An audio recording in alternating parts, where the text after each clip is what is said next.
I am an Igbo man from Onchubo in Delta State of Nigeria.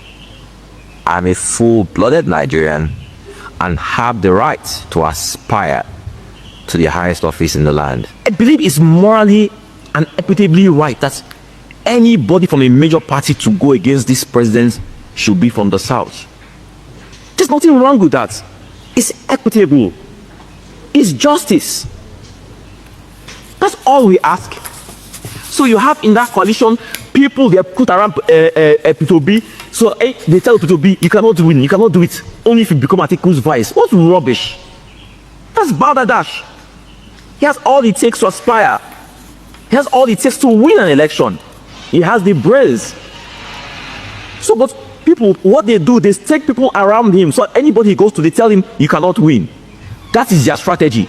And that's how they have forced him into a situation where he accepts to be the vice presidential running mate to Atiku Abubakar. That's what they tell us every day. That's what you, the media, are doing when you have this reportage that seeks to suggest that I, as an Igbo man, I can never be president of Nigeria. Why? Why? Don't I pay my taxes? Doesn't my Nigerian people say I'm a Nigerian? Doesn't my business say I'm a Nigerian? Why can't I aspire to the highest office in the land? Am I anybody's slave? That was Dumebi Kachikwu, the presidential candidate of the African Democratic Congress in the 2023 election, telling us about conspiracy against Peter Obi among the APC stakeholders who are working against his emergence as presidential candidate of their party, and that wants him to be a running mate instead of being the flag bearer of the party in the 2027 presidential election. Do I believe this, that there is a conspiracy against Peter Obi? Let's make it clear. Peter Obi is the man to beat in the coming election. And others, a lot of people see him from both sides as a threat. Those who want to run in the opposition, where Peter Obi is a member of the opposition, they see him as a threat, that he can stop their ambition. The government itself sees Peter Obi as a threat. That is why, given the results he garnered in the last election, President Bola Ahmed Tinubu didn't need to settle down before unleashing all kinds of people against Peter Obi. Don't think that it was for nothing that after the election, mind you, that there was a purported video of Peter Obi and Oyedepo. Why do you think that they brought out that video when elections were over and INEC had already announced the winner in their own calculation, which was disputed because the election was neither free nor fair, as confirmed by the European Union Monitoring Group? So Peter Obi, given what he did, the amount of vote he was able to amass before it was allegedly cut down to 6.1, he was a threat to the incoming government. Looking forward to the coming election. So they started attacking him instantly, releasing all kinds of tapes, say he was speaking with Bishop and all that. So you know it. So those conspiracy from that of the government side is well established. Now, Kachikwu, like him or hate him, is saying within the opposition itself, there is a conspiracy against Peter Obi not to emerge as the flag bearer. Even though in their hearts of heart they know that with his numbers, he ought to be the one that they would build 2027 race around. But because of their own ambition, sometimes I fear for the for the safety of Peter Obi from all sides. I just pray God continue to keep him. On a serious note, because of the level of support he has, which is literally a threat to all the political stakeholders, except for those who love him.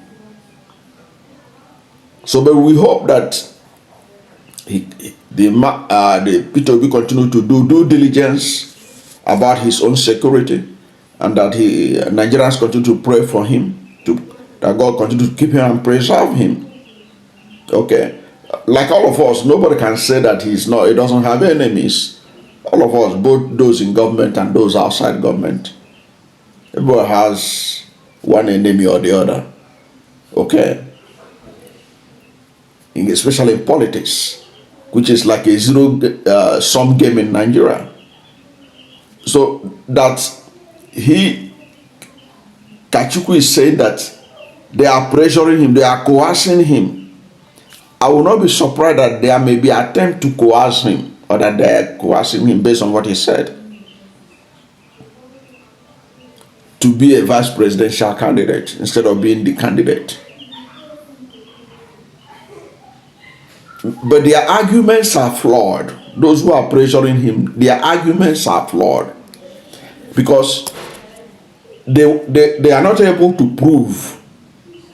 They can't be able to prove that they have better number than Peter Obi, or that they'll be able to mobilize better numbers than Peter Obi, even if we were to base it on the last election. Okay? Even if we were to base it on the last election that was deeply flawed,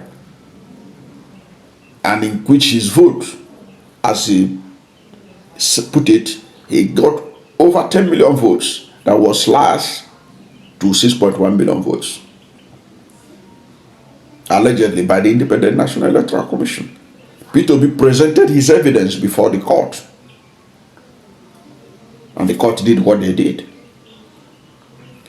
Now, one of the arguments they are making, which Dumebi Kachikwu pointed out, is that Dumebi Kachikwu is trying to tell us that they are selling a narrative that Peter Obi cannot win, perhaps because Peter Obi is Igbo,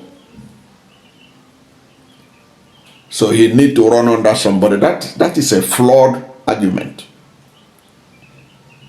because look at the number of votes he amassed all over Nigeria, estimated to be over 10 million votes. And I can tell you that if Peter Obi's real vote was 6.1 million votes, he will not be under attack as he presently is. If his true votes were 6.1 million votes, Peter Obi will not be under attack as they are attacking him today. No way. Those attacking him, they knew the real figures, they knew the real numbers. So that is clear. They know what is going on. So if they know the real numbers, why are they playing the ostrich by saying that Nigerians may not vote for him because he's Igbo? Didn't Nigeria know that Peter Obi was Igbo, or is Igbo, when they voted for him in 2023 and helped him to amass 10 million votes? Doesn't that tell you something? So that argument is a flawed argument, that no, Igbo will not, because he's Igbo, he can't win. That's flawed. Peter Obi has already broken that jinx by the outcome of the last election. The real outcome, according to the evidence Peter Obi presented and confirmed by several people who are not Igbo, including the former secretary to the federal government of Nigeria, BOMBSHELL, and several others. Independent assessment and all that. In fact, there are many people who believe that it was because of Peter Obi that INEC manufactured glitches, that there was nothing like glitches that stopped the transmission of the result in 2023 election. In fact, Lai Mohammed, Minister of Information and National Orientation, said that INEC deliberately switched off. And that deliberate switch off is being alleged that it was because Peter Obi was cruising to victory. So to say that Peter Obi will not win because his Igbo is bad at dash, it's not true. It doesn't hold water. Because Peter Obi has already proven that that doesn't count in 2023, and it won't count in 2027. Right from the time Peter Obi was contesting, he wasn't contesting as an Igbo candidate. And I have challenged people, show me one place throughout the election where Peter Obi say, vote for me because I am Igbo, vote for me because I'm a Christian. He was the only candidate who made that point. Atiku Abubakar didn't make that point. Bola Tinubu didn't make that point.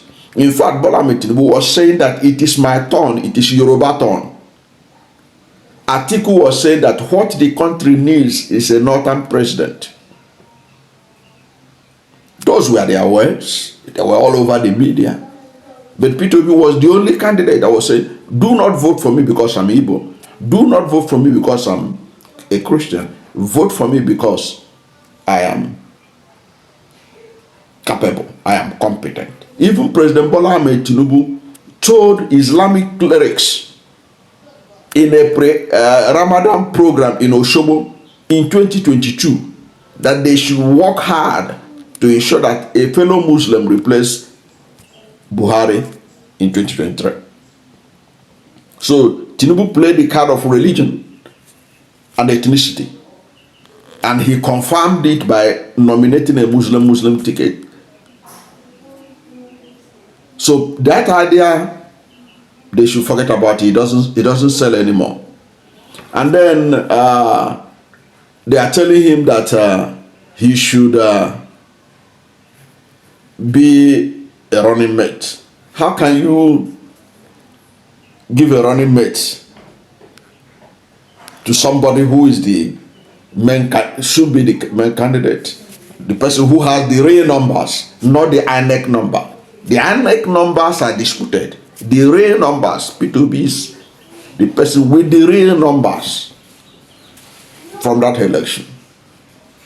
So when you are going for a rematch, so to say, you have to go with your best foot forward. You don't go and use your second 11. So the idea that Peter Obi should be vice presidential candidates, and I don't doubt the fact that there are people who are pushing that. There are people who are pushing that narrative that Peter Obi cannot win unless he's run as a vice presidential candidate to a northern candidate. And that is what Dumebi Kachikwu is saying, that doesn't hold water. In any case, this is the turn of the South to produce a president. Because the turn of the South is still to expire. It's here to expire. And it's going to expire in 2031. And Dumebi Kachikwu, whether you agree with him or not, in this case, I agree with him that northern candidate ought to keep away. Respect the principle of rotation, so that somebody else from South can run against Tinubu. Okay, so I think his ground was that the fact that there are people, the people that took over the ADC, they are trying to hijack it for a northern candidate. I think that's to me, that's my understanding of the whole thing he was talking about. Okay, but I also agree with him that is true. There are people in ADC that want to hijack it for a northern candidate to emerge as the presidential candidate, and they know that northern candidate is going nowhere unless Peter Obi is in the ticket.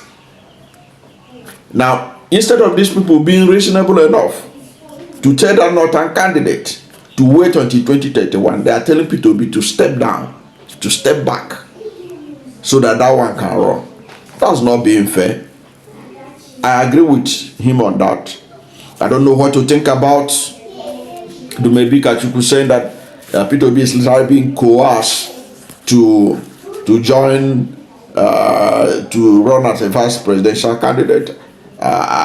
Even before he says something like that, I have that feeling that that is what is going on, and that should stop.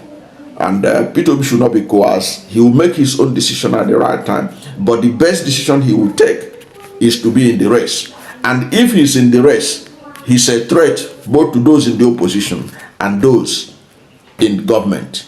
That is why we all have to keep on praying for his safety, that God continue to keep and preserve him as he go about trying to ensure that a new Nigeria is possible in 2027.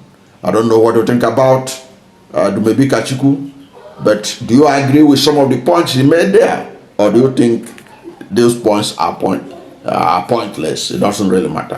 Whatever is your position, let's hear from you at the comment section. Thank you for watching this video, and if you are new to my channel, you have not yet subscribed to my channel, please subscribe to my channel, hit the subscription button, hit the notification bell. When you subscribe to my channel and hit the notification bell, anytime I have a new video, you'll be among the first to know. God bless you, and please don't forget to like this video, because when you like it, God will rank it high and recommend it for more people. Thank you, and God bless you and yours.